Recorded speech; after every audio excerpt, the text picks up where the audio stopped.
Hi, my name is Michelle Barnett, and today we're going to talk about the importance of hydration. You're going to have to bear with me because it came out before this.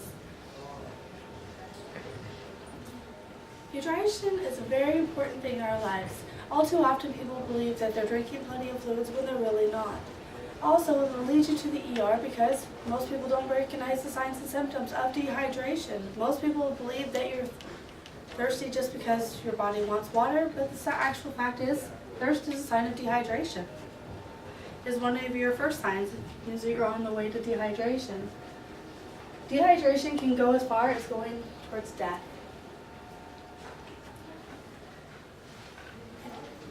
Here's just a list of things of what you need to watch out for. Your tongue, being thirsty. If you can pinch your skin and it goes right back to being flat, you're hydrated. If it stays pursed, it's a classic sign of dehydration. As well as being dizzy, falling over. Any of those signs, abdominal pain is what number one leading reason we see people in the ER for dehydration. They think that there's something wrong when it's just they're so dehydrated their body is striving to function. Part of it would knowing why we're getting dehydrated and where we're losing fluids is a great key. We lose it through sweating, we lose it through vomiting, diarrhea, anytime you're ill. And a lot of people think that drinking 8 8-ounce glasses of water, because that's what we've been trained our whole lives, is all we need. If you drink 8 8-ounce glasses of water a day, you'll be fine. The truth is, you won't be. People come in through the ER and say, but I had a gallon of water. I drank a gallon of water today. Well, the fact is that you've lost 2 gallons, so now you're further behind. It's so important to know how much you're drinking as well as how much you're putting out and why you're losing it, because you lose it through your skin. During the hot summer months, classic time to sweat. When we're out working in the gardens, when we're out on the boat, when we're out just enjoying summer, we get dehydrated. Another key part is knowing what water is doing for your body. We are told to drink it, but why? What does it do for us? It lubricates our joints, making it so we're not so stiff when we move. It keeps our temperature normal. It's what helps regulate and bring your temperature back to your classic quote-unquote 98.6. It lubricates your spinal cord so you're able to move, and it helps eliminate your toxins via your kidneys.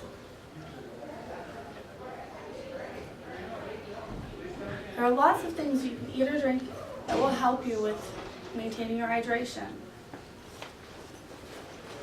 Coffee, tea, cocoa, although we are told that they're better for you than what they originally thought, they're still not the best thing to drink to get you hydrated. For every cup of coffee that you drink, you're only getting half of it because the rest of it's going to expel through urine to keep you as a diuretic. Sodas have caffeine in them. They do the same thing. Alcoholic beverages actually do not give you any hydration at all, where the first 3 do. Alcoholic beverages just go straight through your body, leaving no effects except for drunkenness. The number one way is water. Obviously. Coconut water, herbal tea, because it is not caffeinated. Fruit and vegetable juices are another great way to do this. As well, you can eat foods. Summer's a great time. We all want fruit during the summer, right? It's cooling, it's wonderful. Cucumbers, salads, strawberries, great time to get them, and they're wonderful for keeping you hydrated as well as curing your hunger. Yogurt, papaya, butternut squash, all these things are readily available during the hot summer months and wonderful just to cut up and take with you on the go.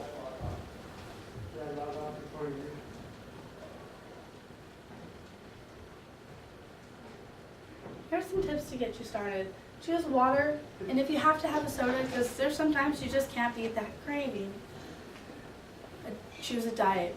They're less caffeine and they're more likely to give you some hydration than the others.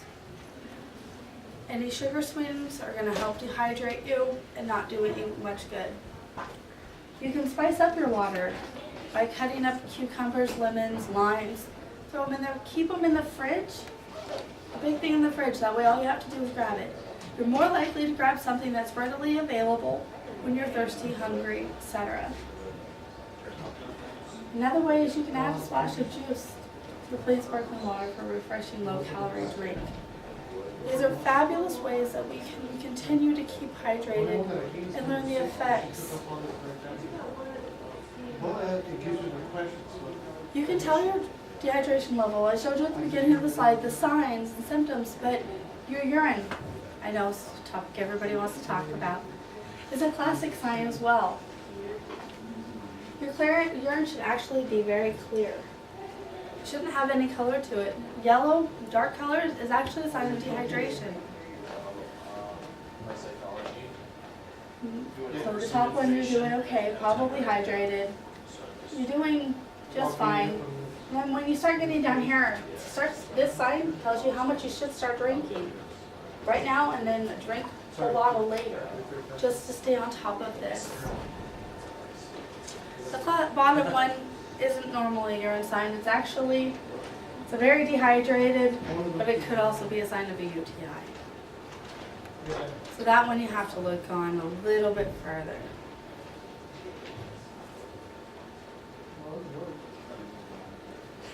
Here's a few thoughts to go home on.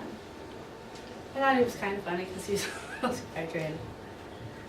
The different signs, all in one thing. It's tachycardia, so when your heart's beating very fast, your body's trying to pump that blood through because it's so thick because it doesn't have the fluid it needs. Heartburn, arthritis, colitis, and high blood pressure are all signs that can happen with with dehydration. So our body is made up of 75% of water. You start to lose that, your body cannot function as it needs to. One of the classic signs of being thirsty is people interpret as being hungry. Not enough water when you're exercising, out riding your bikes, out water skiing, anything like that is a classic way to get dehydrated. Fevers, all of that stuff happens. Water is also sent around your body through the cells, and that's what helps keep you oxygenated and just keeps you feeling better.